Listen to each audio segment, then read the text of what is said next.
part two. We back. Let me tell you, we're going to have this conversation about the things that we like about the Bible and the things that we don't like about the Bible. Okay. I'm going to let you start first.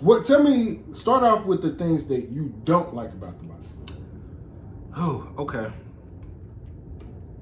So the things that I personally don't necessarily subscribe to with the Bible is the whole, for one is the the scripture in regards to saying that slaves need to obey their masters as they would God.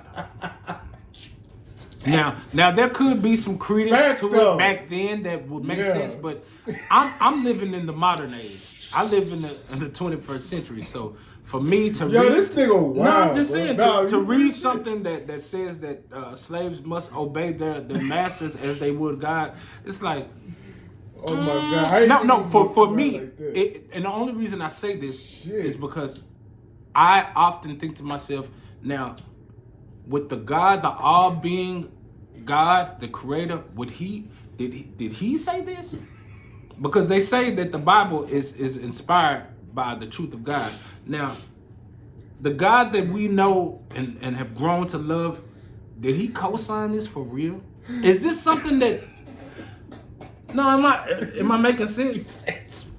I didn't think you was gonna come out this fiery. I thought you asked me what I dislike. I love what you're talking about, but I didn't think you was gonna come out. Obey your matter of fact, I don't have my phone. Oh shit! I'm paraphrasing. I could be wrong, but it says something in regards to slaves obeying their masters as they would God, and it's like, yeah, you're 100% right, bro. I just didn't think you was gonna come out like that.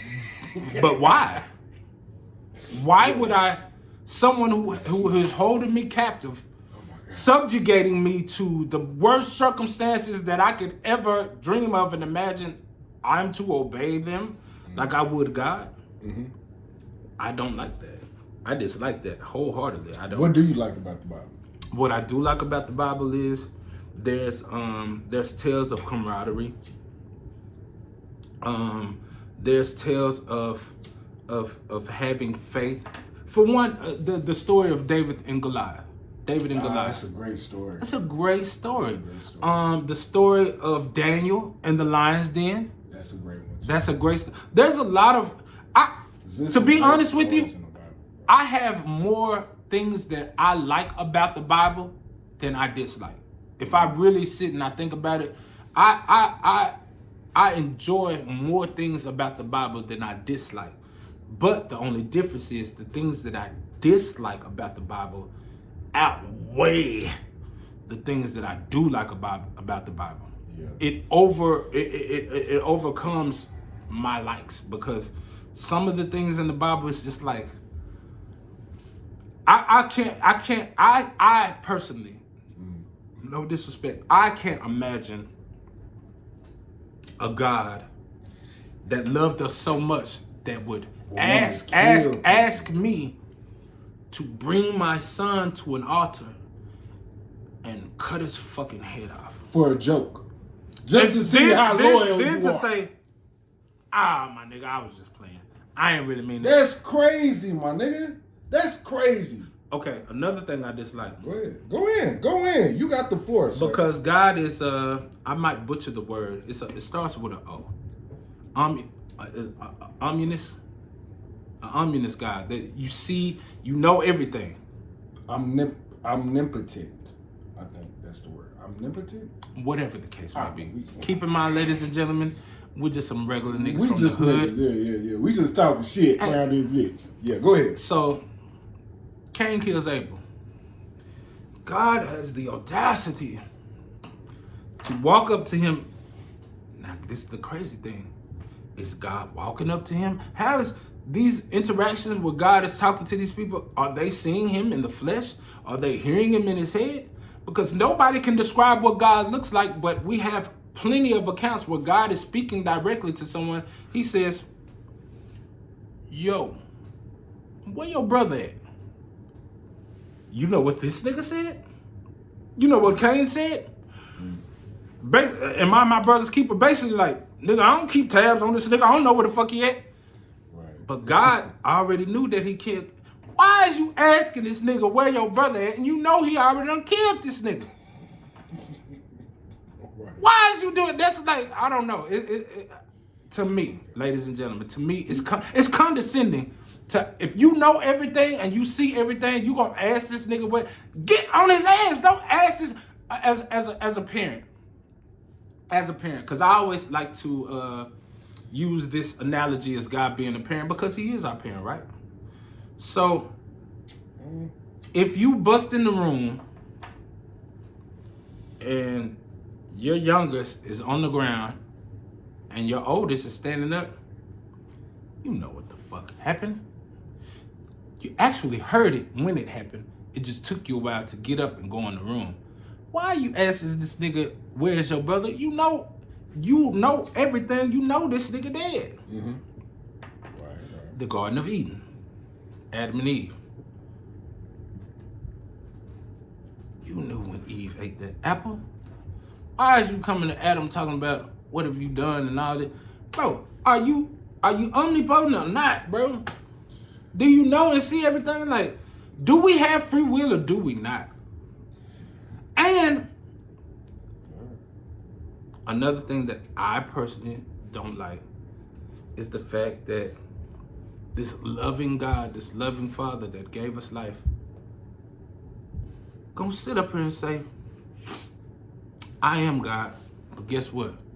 I'm a jealous God. What? Wait a minute.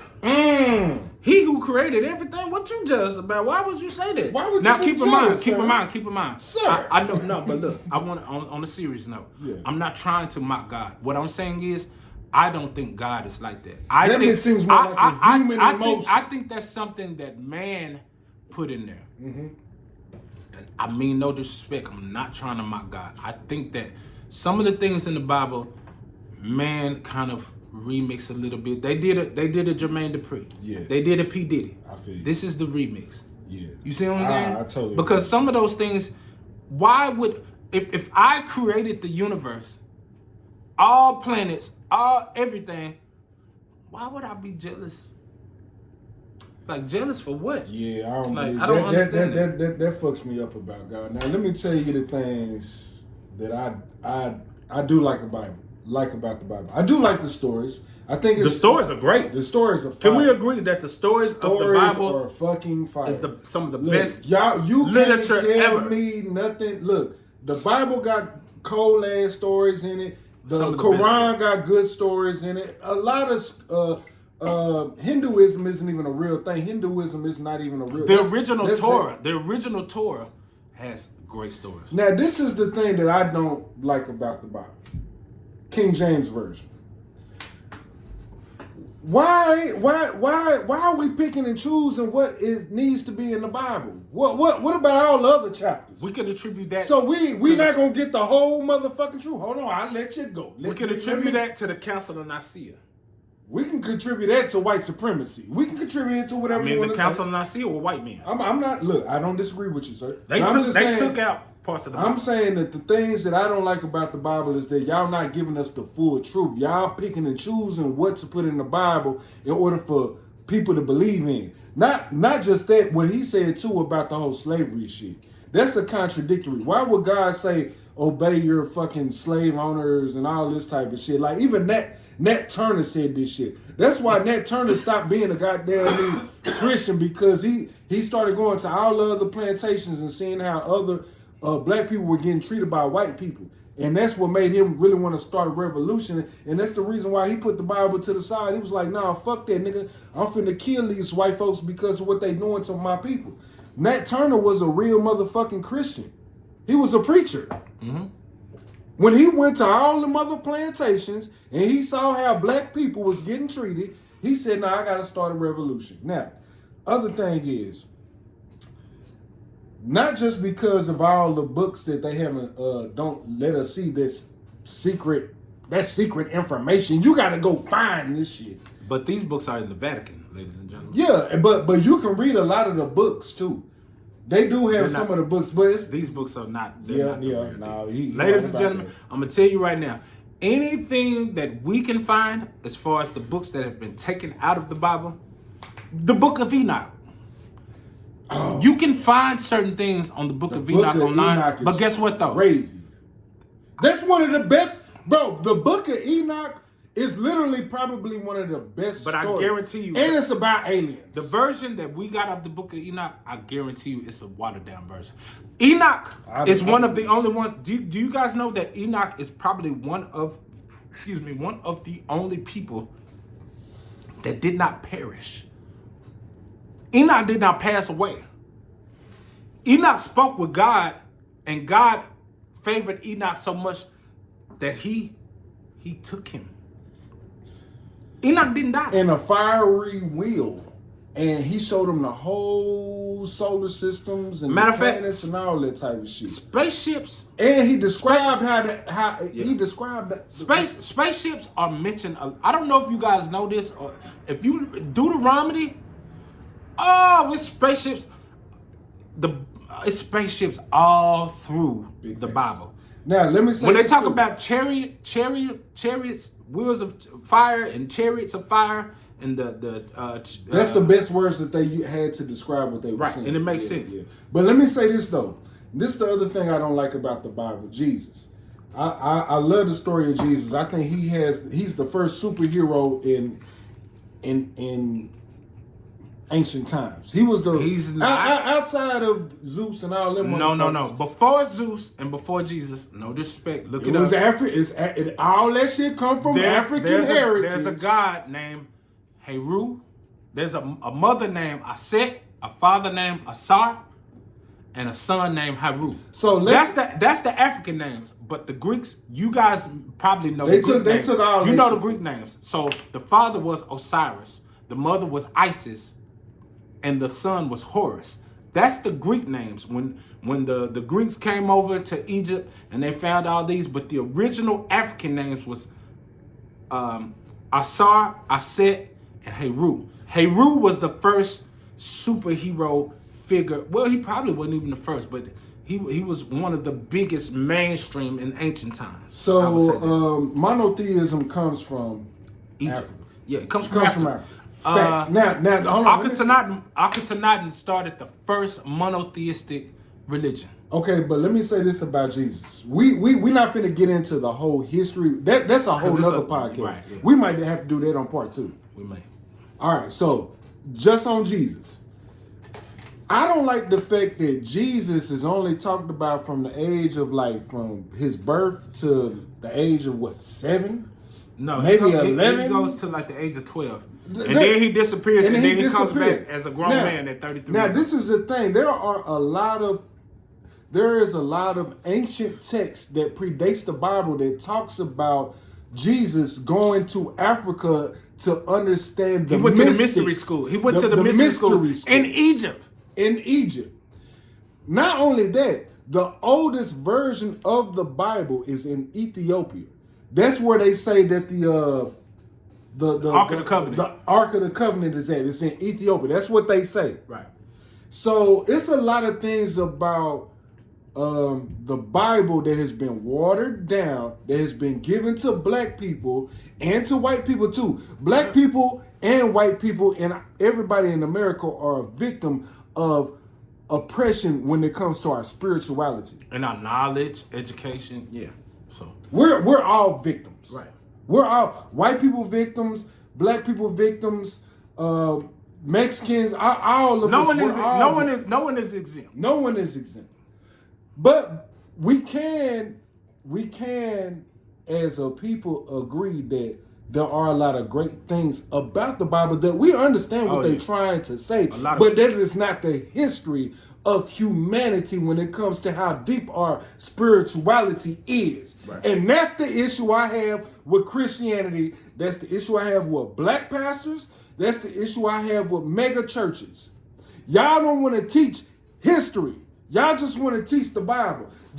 Christianity wasn't even a thing until 300 years after Jesus was crucified.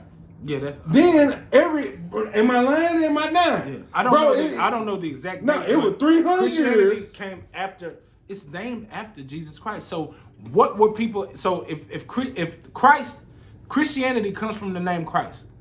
So if Jesus, and Jesus wasn't even his name because the letter J didn't even exist in those times. Right. The letter J did not even exist. And if you read the Bible, if you read Revelations and anything that has to do with Jesus, Jesus never mentioned a word about Christianity. Christianity is not even mentioned in the Bible.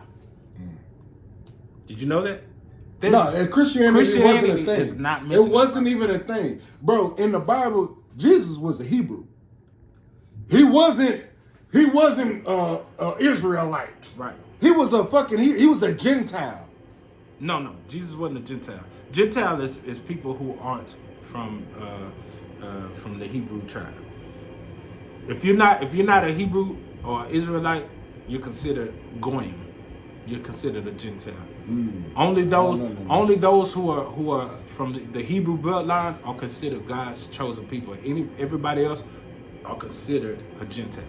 Yeah, in a way that the world works right now, especially when it comes to Christianity, Jesus didn't die for this shit. Jesus did not die for modern day religion to look like this. Jesus did not die for this shit. I wouldn't think so. Like, bro, we shitting on Jesus or whatever his name was. If this is what Christianity they say has his come true name to. is Yahshua. Yeah. Now keep in mind, that's what I've studied. I know Yahweh. I don't know. Yeah. Yahweh is the name of God, yeah. and Yahshua is the name of the Son. Right. Now, yeah. The letter J did not exist. Right. Yeah. So look, we finna stop it right here. This is what you want to call this podcast right here. This clip. We just talking about God. We talking about Jesus. We gonna Black Jesus.